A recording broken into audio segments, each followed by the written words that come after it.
content can cause a lot of issues in getting users to the next page. And really, the reality of it is when someone comes to your site, they spend on average less than a minute on a page. Usually it's even closer to things like 30 seconds for an average page is what we tend to see a lot in Google Analytics for our sites that we work on. So when you only have 30 seconds and you're giving them lots of different options or even not enough options, it can make it really complicated for them deciding where they need to go or what's the right path to take when that attention span you have them for is so little. Looking at the red flags for something like this, if we go to Google Analytics, it might be something like high time on a page. We can see with Google Analytics how long someone on average spends on that page that they're on. Now, sometimes that's okay. For example, if you've got a page that has a filter on it, for example, where they have to filter through things to find what they're looking for, we'd expect that to just take a little bit longer.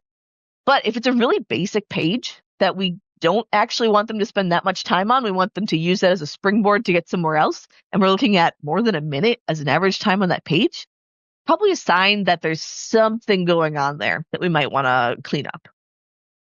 We also can go back to our heat maps and look at where their mouse is moving. A cool thing with heat maps, at least for desktop computers, is that we can see on average where their mouse hovers on the page as they're browsing the content. Now you might say, well, they're not clicking on anything. Why does it matter where their mouse is? Well, users use their mouse almost as a version of their eyes on average. So we'll see, I don't know if you can see my mouse moving on the screen here, but they'll be looking at something and that's where their mouse will go. And they'll look somewhere else and that's where their mouse will go. So it's just a sign of where their focus is. And if we can see a lot of hovering in a certain area, there's a good chance that's where their eyes were focused as well. So it's just a nice tell of what are they seeing, what are they not seeing on a page. And then again, we like to go back to those users and their support questions. If we're getting lots of questions about things that you think are available on the website, or questions about things that you're getting from support that aren't on the website right now, again, signs that your content might need to be reviewed and looked at and optimized. So the biggest thing with content is understanding its power in clarifying the way that the page is designed, the power that that design has in clarifying the content on that page. So this is an example of a site this is the old version of the site, pre-redesign, and this was the content they had on that page. It was very kind of bulleted out, just a single list. Upon redesign, when that page was restructured, it looked incredibly different. And we can see lots of different design elements that went in to optimizing that content in a different way. And I think the real power here is knowing how that design can be used to really make it clear what that content is. So here's a couple of examples. This is just a high level. And an example of this, we got tons of great feedback on this upon the feedback from the website. And, we got a lot of comments pre-design about that there was just too much information, that things were getting lost when the page was structured as a list. And a lot of that went away upon the redesign of the site. So here's some things that we did, at least in this example, that help with that. So if we look at the general structure of the page, we can see the previous site was actually broken into 3 columns. You had a column for the navigation, a main column for the content, and then a column on the side for the calls to action and things like that.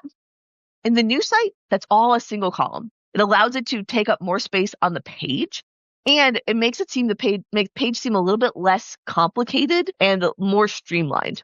So instead of at the top of the page, users' eyes being drawn to the navigation, the content, and these little additional resource links, we keep their focus just on the top bit of content and some of these kind of anchor links that we have on the page, which is where we want them to be focusing at this time. Another thing is looking at things like tabs and other sorts of design elements that can help break up that content. In this case, this is the exact same content. It looks completely different, I know, but it is the exact same content where instead of putting it in lists of bullets right here, these are now in tabs. And if you click through the tabs, you can get the same list of bullets. For me, I think that's a great way of, encouraging users to click on the things that are most relevant to them. And then they can also scroll through it if it's not relevant to them. It allows it to makes the pages seem a lot more attainable and easy to understand because we're not overwhelming them with information all at once. And then finally, even little things like, for example, again, this is the same little call to action stripe, but in the new version, there's a lot more white space. So it gives it a little bit more space to breathe and it makes it seem less clunky. But the next thing we want them to do next instead of it just being a link in the text, it's an actual button that's called out with color and with design that makes it seem and stand out a lot more quickly. And when you think about them having only 30 seconds of time on average to focus, it's a lot easier for them to see something like a button than a link in the text. So it's just things like this. Again, this is really quick, high level look.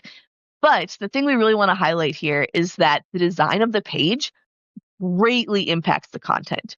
Where users on the previous site were saying that it was really hard to find things, that the content seemed overwhelming, a lot of times we can take that exact same content, bring it over to the new site, maybe some minor modifications, but change up the design greatly through content design. And it can make an incredibly improved user experience for the user and greatly change the experience that they have, make it easier for them to find things without even changing the content at all.